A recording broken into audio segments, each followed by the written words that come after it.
It only took 9 seconds for Ethan Wycliffe to destroy a lifetime of power. A single snub, a refused handshake, caught on camera, exposed more than arrogance. It triggered a global reckoning. Behind that quiet moment stood Malik Cross, a man carrying decades of injustice, strategy, and resolve. As corrupt systems collapsed and hidden empires crumbled, a new vision for corporate power emerged.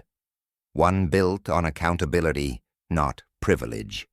This wasn't revenge. It was the start of a revolution. 9 seconds. That's all it took for Ethan Wycliffe to unravel a lifetime of polished legacy. At the heart of the Westbridge Investors Summit, under the glitter of chandeliers and the weight of collective ambition, the CEO's casual refusal to shake Malik Cross's hand became an undeniable rupture. The cameras didn't just catch an awkward moment. They captured a cultural fault line tearing open in real time. To the untrained eye, it might have seemed petty, a social slip, a personal slight. But for those attuned to the deeper currents of power, it was a revelation. In that instant, Ethan didn't merely snub another financier. He reaffirmed centuries-old psychological patterns, unconscious biases about who belongs, who commands respect, and who is dismissed without thought.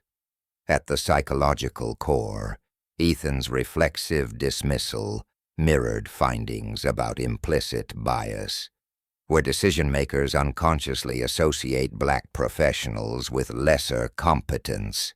His towering wealth, his lifetime of unchallenged dominance, had insulated him inside an echo chamber of entitlement.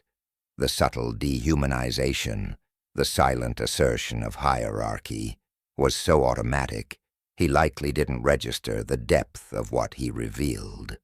Culturally, the moment shattered the facade of performative diversity that corporations like Wycliffe Industries so carefully maintain. Brochures may boast about breaking barriers and innovative inclusion, but Ethan's instinct showed that old hierarchies were alive and well beneath the surface. Malik, a man whose global financial influence eclipsed Ethan's by every rational metric, remained invisible within a structure that honored appearances over substance. The societal framework responded swiftly. The handshake snub, condensed into a 9-second viral clip, cut across platforms. In an era where corporate accountability increasingly stems from public outrage rather than policy enforcement, Ethan's empire found itself vulnerable, not just to legal inquiry, but to a cultural reckoning that regulations alone had never enforced. For Malik Cross, that moment was never about personal humiliation. It was the catalyst, long prepared for, signaling the beginning of a reckoning that would stretch beyond Ethan Wycliffe and into the very foundations of systemic privilege. The video clip of Ethan Wycliffe's refusal spread across platforms like wildfire. By noon, major news outlets replayed the scene in slow motion, zooming in on the moment Malik Cross's outstretched hand was left suspended. Analysts dissected the body language. Corporate psychologists weighed in on the power dynamics. Civil rights leaders issued carefully worded statements. Every angle was examined, but the cultural undertow was clear. What once lived in whispers had roared into the open. Within 24 hours, Wycliffe Industries' stock dipped 4%, not from regulatory penalties, but from public backlash. Institutional investors, ever wary of reputational risk, began pulling back. Online petitions demanding accountability gained hundreds of thousands of signatures. Even casual observers, drawn by the emotional punch of the footage, transformed into active participants, sharing the clip, commenting, reinterpreting. In this new landscape, corporations were no longer judged solely in courtrooms. They stood trial in the court of public perception. Inside the polished glass towers of Wycliffe headquarters, panic simmered beneath professional exteriors. Danielle Price, the company's rising star, and the executive who had personally recruited Malik, found herself cornered. She was praised as a symbol of progress when her presence served the company's image. Now her loyalty was questioned, her judgment scrutinized. It began subtly. Meetings Danielle once led were reassigned without explanation. Emails she was once copied on mysteriously excluded her. Access cards that once opened executive floors now required technical resets. These were classic patterns of isolation, strategies used not through formal reprimands, but through cultural signaling, designed to render a person invisible without the need for open confrontation. Danielle recognized the playbook immediately. She had seen it before in past roles, the slow erosion of standing, the gaslighting of ambition. She also understood the broader implications. Ethan's instinct to marginalize Malik wasn't a one-time failure. It was part of a larger corporate pathology where loyalty to image mattered more than loyalty to integrity. Across town, Malik Cross watched it all unfold with clinical calm. From his minimalist apartment overlooking the East River, he monitored headlines, stock charts, and social media feeds. He understood the dopamine mechanics driving the virality. The 9-second clip was a perfect emotional spike, clear, visual, brief, a symbol that transcended complex discussion. People didn't have to understand the decades of systemic inequity to understand disrespect when they saw it in real time. What the public didn't see was the strategic infrastructure Malik had spent years building. He wasn't reacting impulsively. Every move had been mapped, allies placed inside key financial institutions, partnerships forged quietly with regulatory bodies, alternative media contacts cultivated far from the traditional corporate PR machines. Malik knew the formal systems were slow, often reluctant to confront entrenched power. He would leverage informal systems, public sentiment, viral justice, market forces, to apply pressure regulators couldn't ignore. At the same time, Olivia Wycliffe, Ethan's daughter, felt a growing unease she couldn't dismiss. Her phone buzzed incessantly. Texts from friends asking if she had seen the video, if she stood by her father, if she would defend him publicly. Her gut twisted every time.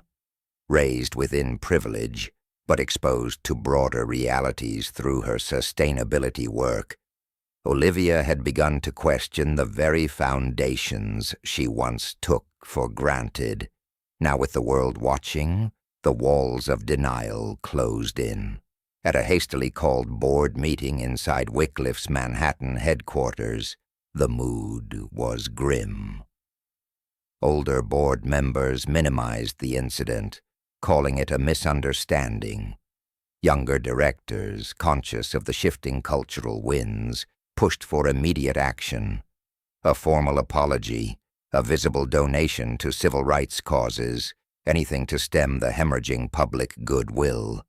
Ethan, characteristically stubborn, refused. "It was nothing," he said, voice sharp with frustration. "I'm not apologizing for an accident." His words, meant to convey authority, instead revealed a fatal blindness, the inability to recognize how quickly power structures erode when trust is broken. Meanwhile, regulators quietly took notice. While anti-discrimination laws had struggled to address microaggressions within corporate culture, the SEC had recently renewed focus on environmental, social, and governance (ESG) compliance. A tip, filed anonymously but strategically timed, flagged Wycliffe Industries for irregularities in its carbon credit reporting. The machinery of accountability, slow but relentless, had begun to turn. 3 days after the summit, the tremors of Ethan Wycliffe's misstep evolved into something far more dangerous than negative press. Malik Cross wasn't interested in apologies or hollow public relations campaigns. He had been preparing for this fracture for years, and now that the opportunity had come, he moved with quiet precision. At 6 a.m. on a rain-slicked Thursday, a discreet announcement hit the financial wires. Neurocore Systems, a technology company responsible for over half of Wycliffe Industries' logistics and supply chain software, had been acquired by an anonymous private consortium. Within hours, market analysts traced the purchase back to a Langston Capital shell company, one Malik had created years earlier for this very moment. The implications were catastrophic. Without Neurocore's seamless systems, Wycliffe's global shipping operations would suffer bottlenecks, compliance issues, and millions in losses. Ethan's team scrambled to assess options, but switching to an alternative provider would require months of integration and tens of millions in upfront costs. Worse, Neurocore's new ownership reserved the right to renegotiate contracts or terminate them with cause. This wasn't a business move, it was surgical. Inside the executive offices, tension spiked. Danielle Price, still battling her slow erasure, intercepted a flurry of internal emails. Executives desperate to shield themselves from fallout began leaking blame up and down the hierarchy. Ethan barked orders and demanded loyalty, but the climate had shifted. Fear had replaced admiration. Co-workers, once eager to be associated with his success, now avoided eye contact. The viral clip of the Handshake rejection, still racking up millions of views, had spawned derivative content across platforms. Creators dissected Wycliffe's public speeches, highlighting inconsistencies between his diversity-first slogans and the company's overwhelming lack of minority leadership. Investigative journalists poured through archived reports, uncovering quietly shuttered diversity initiatives and dismantled minority-led startups absorbed by Wycliffe Industries over the past decade. Each revelation hit like a drumbeat, magnified by algorithms primed for outrage. Behind the scenes, Malik's team amplified the effect without direct fingerprints. Whisper campaigns seeded to independent analysts suggested deeper malfeasance within Wycliffe's financial practices. Environmental advocates, already suspicious of Wycliffe's greenwashing claims, began demanding audits of the company's carbon offset programs. ESG-focused investors, wary of public scrutiny in the wake of broader enforcement crackdowns, started pulling portfolio positions. Stock slid another 12% by week's end. Meanwhile, regulatory scrutiny deepened. The SEC, recently emboldened by rising political pressure to crack down on corporate misconduct, opened a preliminary inquiry into Wycliffe's ESG disclosures. Although the investigation stemmed from environmental concerns, insiders knew it would not remain limited. Inquiries of this kind had a way of expanding, particularly when whistleblowers came forward, and whistleblowers were emerging. Junior analysts like Marcus Allen, who had witnessed discrepancies between internal performance data and public investor reports, began documenting everything. In whispered conversations and encrypted messages, a coalition of employees quietly coalesced. Many had remained silent for years, rationalizing their complicity out of fear or ambition. Now, with Malik's shadow quietly hovering over the battlefield, they found the courage to act.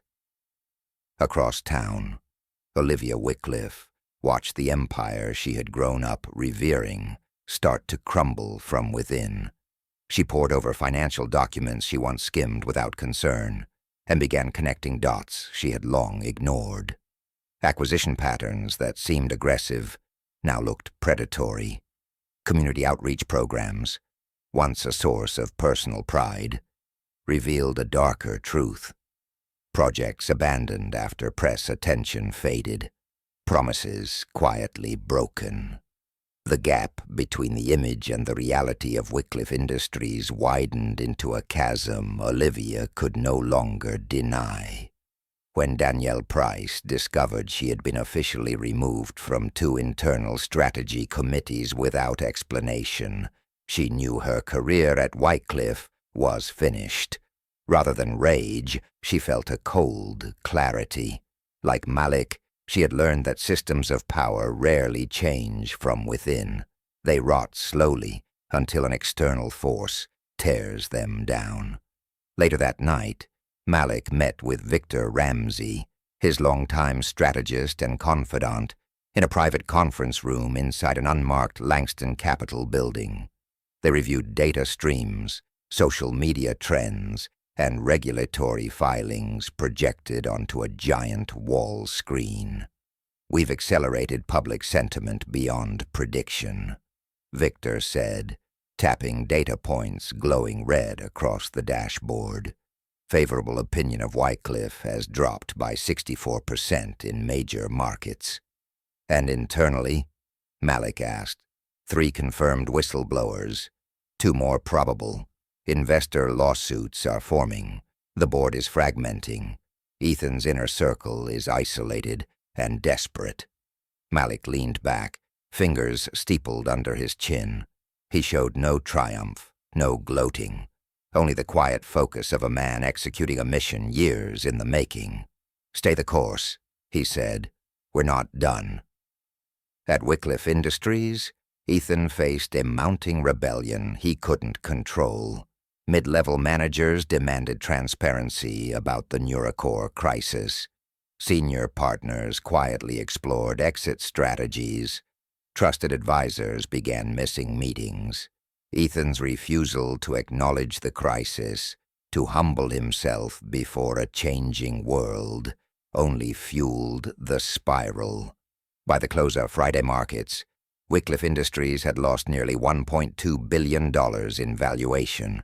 Ethan Wycliffe, once untouchable, now stood exposed, trapped not by external enemies alone, but by the very cultural arrogance he had cultivated.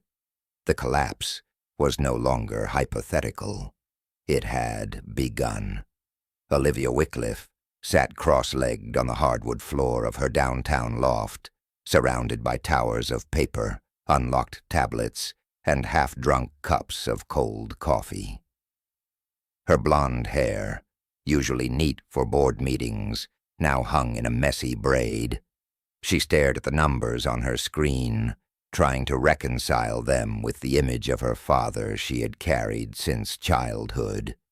It had begun innocently enough. A simple sustainability audit meant to polish Wycliffe Industries' green credentials. What Olivia found instead was a pattern. Initiatives launched with fanfare were quietly abandoned once media attention faded. Minority-led startups acquired for their innovation were gutted, their founders sidelined. Philanthropic partnerships dissolved after headlines moved on. Each discovery chipped away at her certainty, but she clung to denial. It wasn't her father. It had to be others around him, until she found the memo, a 2-line email buried deep in archived communications. Ethan Wycliffe's own directive: terminate non-essential projects, prioritize optics over ROI. There it was, in his words. Not misunderstanding, not mismanagement, A deliberate strategy. Olivia's stomach twisted as she scrolled further. A timeline emerged, mapping the rise of Wycliffe Industries atop the ruins of communities, dreams, and promises broken for profit. The sustainability division she proudly led had been little more than set dressing, a mask to shield deeper rot. Her phone buzzed. Another text from the family office. Damage control meeting, 9 a.m., attendance mandatory. She didn't respond. Instead, she placed the most damning documents into a secure cloud account, setting encryption layers Malik Cross's cybersecurity team had advised her to use weeks earlier. Across the city, Malik reviewed progress charts over coffee. Olivia's silent cooperation had been anticipated, not coerced, anticipated. Every piece of the structure Ethan built relied on loyalty purchased with comfort and illusion. But when truth slipped through the cracks, no loyalty could hold. Danielle Price, now operating from a temporary setup after being effectively exiled from her office, received a file drop via encrypted server. Olivia's preliminary findings. At first, Danielle thought it was another redundant ESG audit report. But as she opened the documents, her heart rate spiked. Environmental violations disguised under creative accounting. Diversity programs slashed after initial PR boosts. Acquisition contracts with minority entrepreneurs rewritten to strip them of ownership rights post-sale. It wasn't a series of isolated betrayals. It was a corporate blueprint, a playbook for maintaining dominance while wearing the mask of progress. Danielle immediately routed the documents to Malik's team, where analysts began cross-referencing them against public statements and investor reports. Each contradiction tightened the noose around Ethan's empire. By evening, select journalists received curated leaks, not speculation, evidence. Whistleblower testimonies were prepared with airtight legal support. Timelines of misconduct were mapped visually for maximum impact across digital platforms. Short video montages were readied, designed to spike emotional engagement, optimized for replays and shares. The plan was not just to dismantle Ethan's reputation. It was to destroy the myth that men like him ever led without corruption. At Wycliffe headquarters, Ethan sensed the shift before he understood it. Meetings once populated by eager lieutenants now felt thin. Conversations halted when he entered rooms. His most trusted advisors floated terms like succession planning and brand rehabilitation in hushed tones. Olivia arrived late to the family meeting, her face calm but unreadable. Her father's jaw tightened when he saw her. He didn't trust that look. Too much like her mother's, thoughtful, measured, dangerous. "We're under attack," Ethan said without preamble. "Enemies are twisting facts. We stand united. We show strength." But as he spoke, Olivia saw the cracks, the desperation disguised as arrogance, the fear hiding beneath polished bravado. When he asked for loyalty, she remained silent. Later that night, Olivia met Malik in a quiet corner of Riverside Park. The city's noise hummed around them, a backdrop to choices that would ripple far beyond their lives. "You're sure?" Malik asked. "I'm sure," she replied. "My father isn't just guilty. He's emblematic of a system that rewards it." Malik nodded slowly. "This isn't just about him anymore."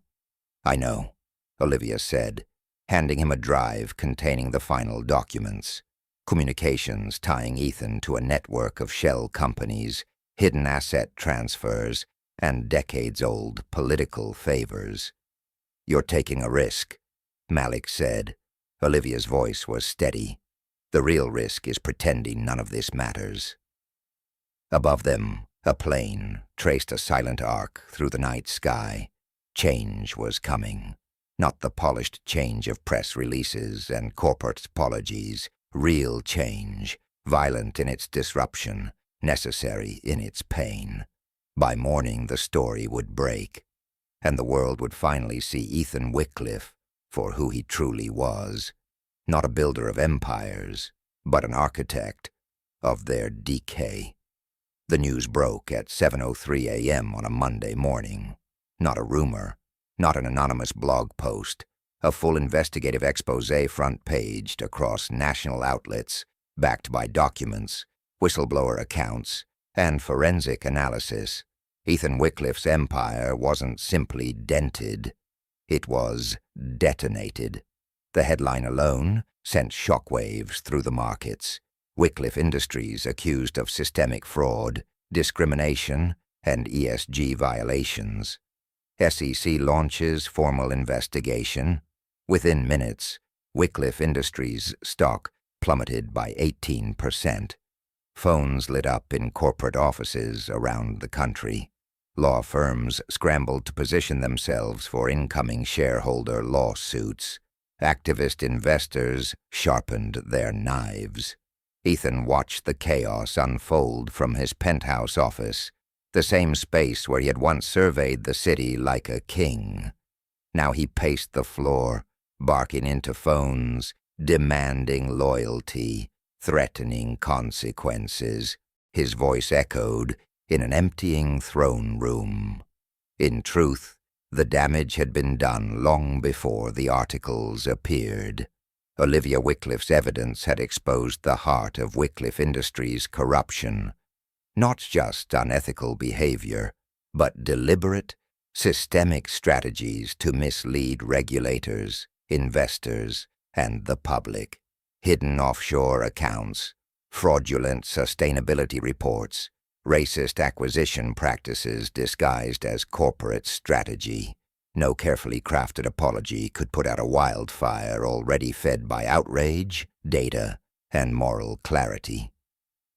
At Langston Capital's downtown office, Malik Cross and Danielle Price monitored the fallout with clinical focus. Each headline, each market alert, each sudden resignation from Wycliffe's board marked a checkpoint in a plan executed with ruthless efficiency.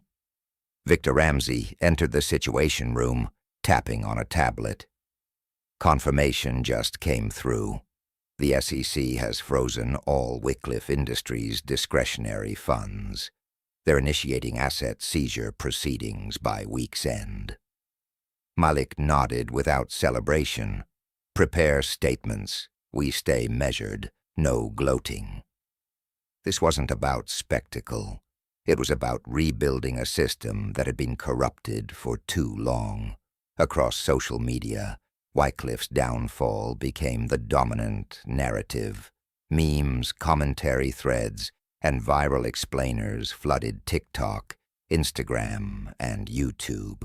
The original Handshake video, once a standalone insult, now served as the gateway into a deeper story of systemic betrayal. Creators dissected the fall with emotional clarity, drawing connections between microaggressions like Ethan's snub and the broader structures that had crushed innovation, marginalized talent, and hollowed out communities. Wycliffe Industries' collapse wasn't portrayed as a singular scandal. It became a case study in how corporate cultures built on privilege and deceit inevitably implode under scrutiny. By noon, 3 senior executives had resigned. By mid-afternoon, the first class action lawsuit had been filed by shareholders alleging breach of fiduciary duty. Ethan's personal lawyers, once deferential, now advised him to prepare for criminal proceedings. Inside Wycliffe headquarters, employees streamed toward elevators carrying boxes of personal items. Security guards stood by, silent and grim. Meeting rooms once buzzing with ambition now echoed with whispered fears of unemployment, of reputations ruined by proximity. Danielle Price, moving quietly through the exodus, paused to help a junior analyst struggling with a heavy box. It was a small act, unnoticed by most, but it signaled a shift. The new era wouldn't be built on intimidation or hollow gestures. It would be built on solidarity and shared responsibility. By evening, federal agents executed a warrant on Wycliffe Industries' servers and financial systems. The footage, plainclothes officials entering the glass doors, executives staring in shock, looped endlessly on news broadcasts. Ethan remained defiant, summoning a last-ditch press conference from the grand ballroom of the Wycliffe Tower. He stood at the podium, flanked by American flags, his voice steely. "This is a witch hunt," he declared. "A coordinated attack on success, on innovation, on American business." But gone were the days when such words could command loyalty. Reporters pressed him relentlessly on the evidence. His denials grew brittle, disconnected from reality. Every dodge, every half-truth, every sneery dismissal deepened the public perception that he was not a victim, but an architect of injustice. The final blow came not from journalists or regulators, but from within. Olivia Wycliffe, his daughter, issued a public statement minutes after his press conference ended. "I cannot in good conscience defend what has been uncovered about Wycliffe Industries or the actions of its leadership. Accountability is not betrayal. It is the first step toward repair." The statement, brief but devastating, went viral immediately. Her words became a rallying cry for employees still afraid to speak, for young professionals tired of navigating environments built to exclude them, and for activists demanding systemic reform beyond cosmetic promises. For the first time, Ethan Wycliffe found himself truly isolated. His empire had been built on dominance, but he had never understood that dominance without trust was a hollow crown. At 8:45 p.m., the Wycliffe Industries Board of Directors held an emergency closed-door session. 2 hours later, they announced Ethan's immediate termination for cause and pledged full cooperation with federal investigators. He left the building that night through the underground parking garage, shielded from cameras, escorted by private security, who had been instructed to maintain distance rather than loyalty. Across the skyline, the illuminated Wycliffe logo still glowed faintly atop the tower, a relic of a crumbling order. At Langston Capitol, Malik Cross stood by the window, watching as clouds gathered over the city. The storm had broken, but the work was far from over. It never ended with a fall. True justice demanded what came after, rebuilding a world where power served people, not the other way around. 2 weeks after Ethan Wycliffe's fall, the once mighty Wycliffe Tower felt hollow. Boardrooms that once buzzed with high-stakes ambition now hosted restructuring meetings led by new leadership, faces chosen not for loyalty, but for integrity.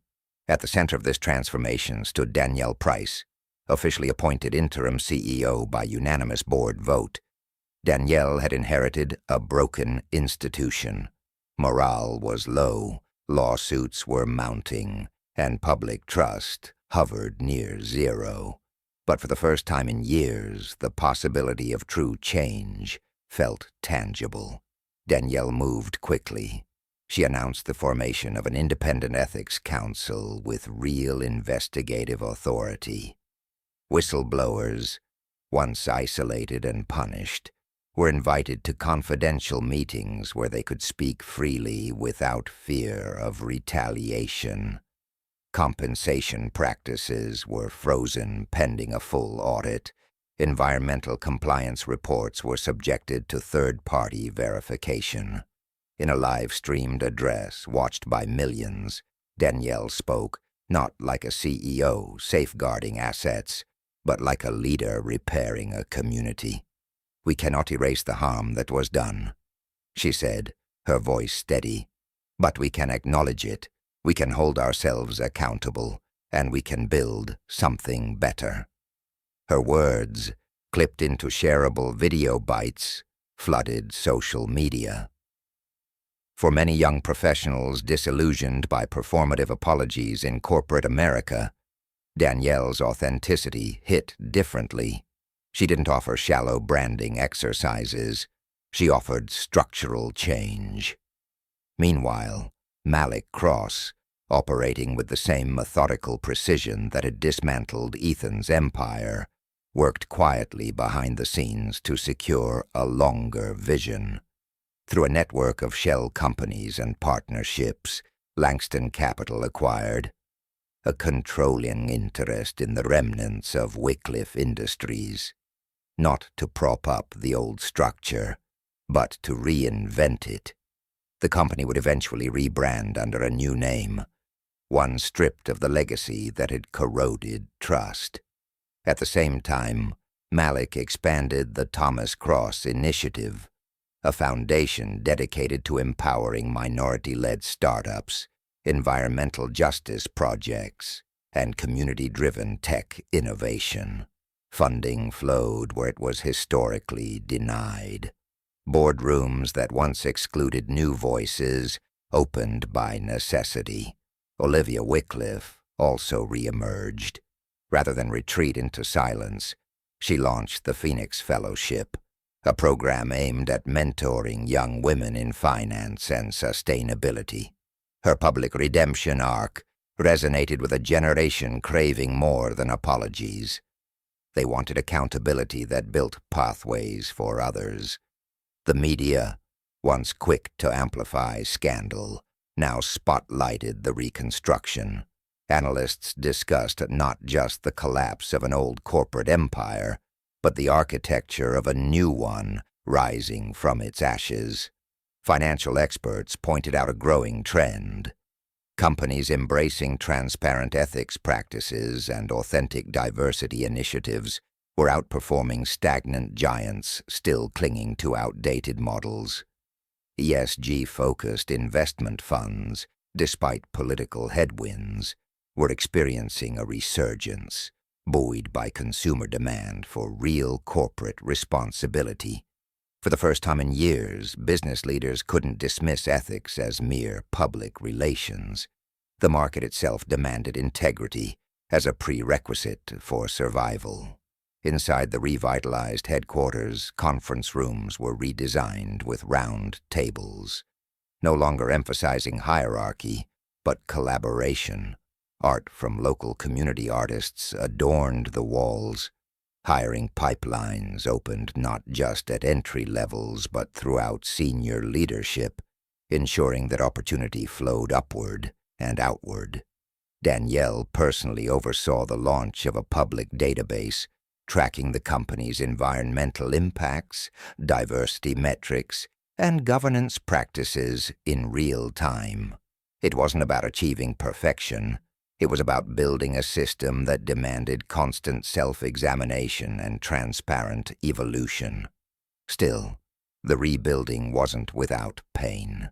Some employees left, unable or unwilling to adapt to a culture where privilege alone no longer guaranteed status. Others stayed, their own values reawakened by the clarity of purpose that Danielle and Malik enforced.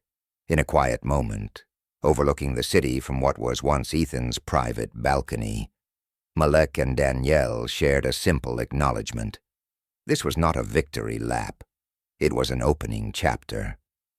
"The real work," Malik said, his gaze steady, "isn't winning a battle.